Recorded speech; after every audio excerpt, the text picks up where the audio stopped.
So today on this tutorial we are going to sort out the doors and make sure they're all lined up, all nice and all relative to each other.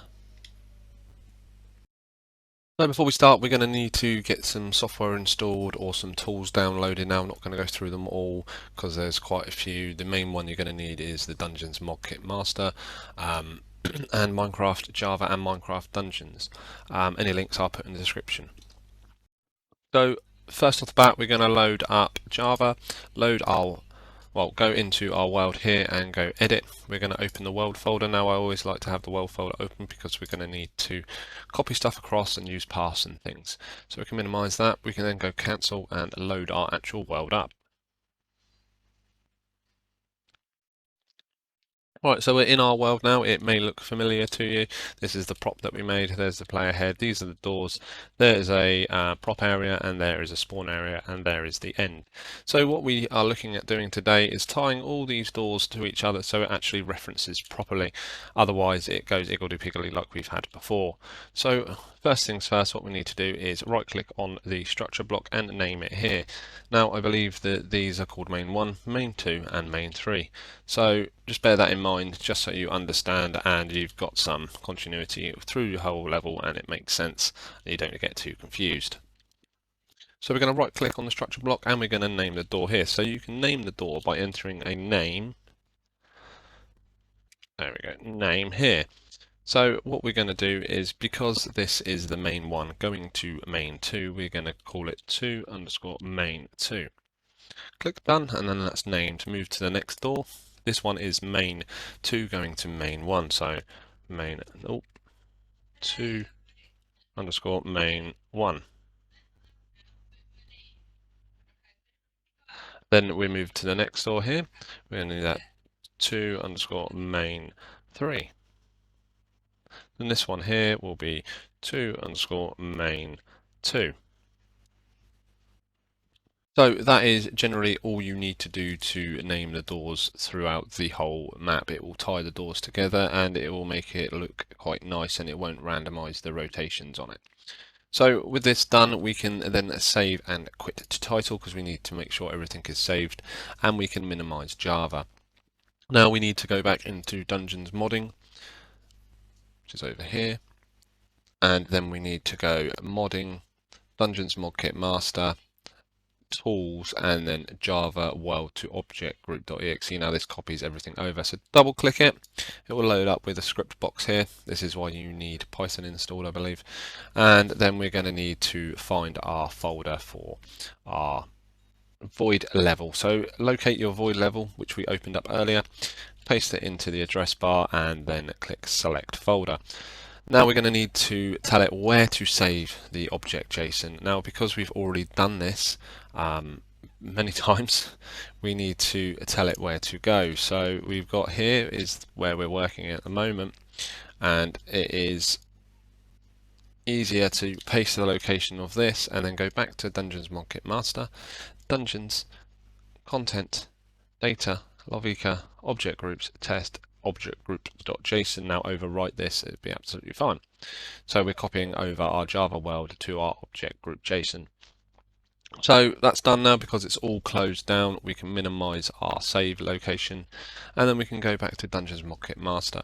So within Dungeons Mod Kit Master, we want to go Dungeons, Content, Data, Lovica, Levels, and open up your archhaven.json. This will load up. And then also we want to load up the other one in object groups, which is object groups test object groups.json.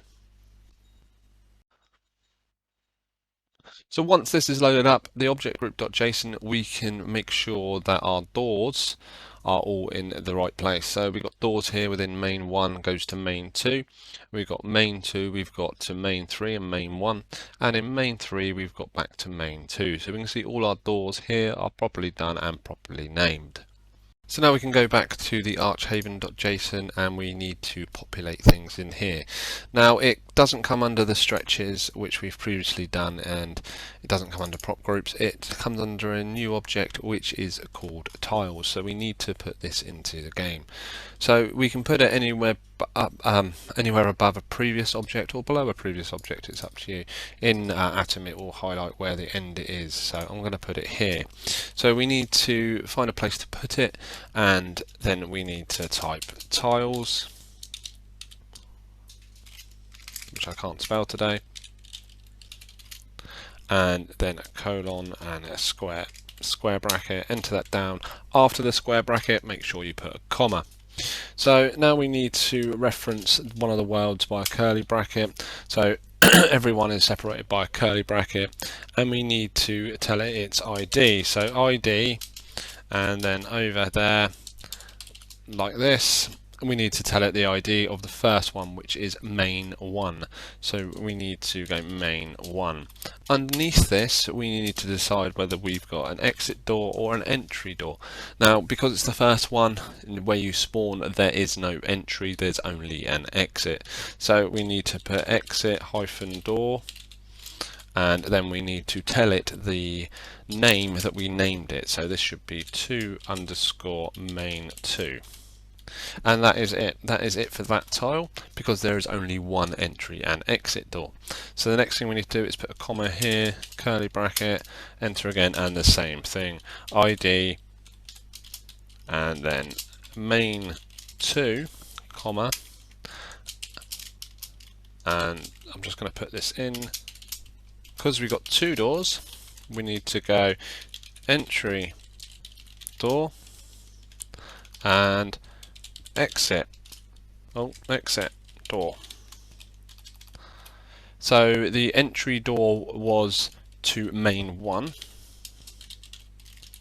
and the exit door was to _main3. We can confirm this by up here, note here in the stretches. So we've got main1, main2 and main3. So this is all correct, and the commas are all in the right places.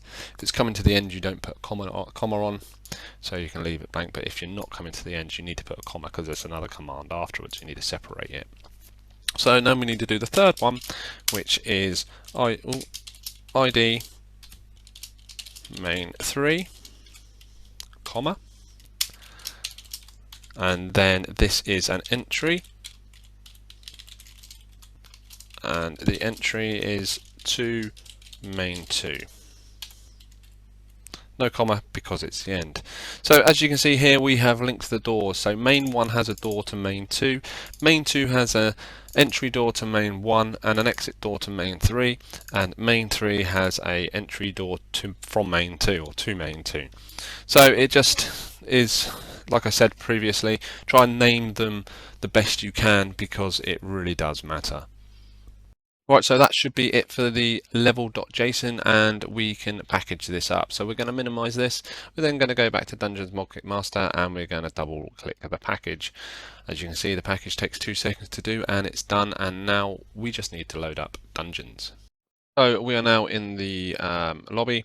Going to load up Archhaven, which is here, and we're going to start the mission. So hopefully what we're looking for is uniformity within our doors, and also this would enable us to choose which ones are next to each other in case they were different or anything like that. So as you can see, the level has loaded up, and all the doors are all uniform now. There's no sporadic left and rights like there was previously. It's all looking a bit better and quite good. Like I said, it's only just a basic level, it's nothing major, and there is our enemies that we can kill at the end. So that is the tutorial for today. Hopefully I'll get around to doing some more. I'm going to look at putting props in, proper props from Minecraft Dungeons, and also sorting out the black space here, because that is just annoying. I mean, some people might like it, but I'll show you what you can do to make it look a little bit better. So anyway, thank you for watching. Hopefully you have gained something from this video. Don't forget to subscribe if you want to see more videos on Minecraft Dungeons, and I'll catch you again soon.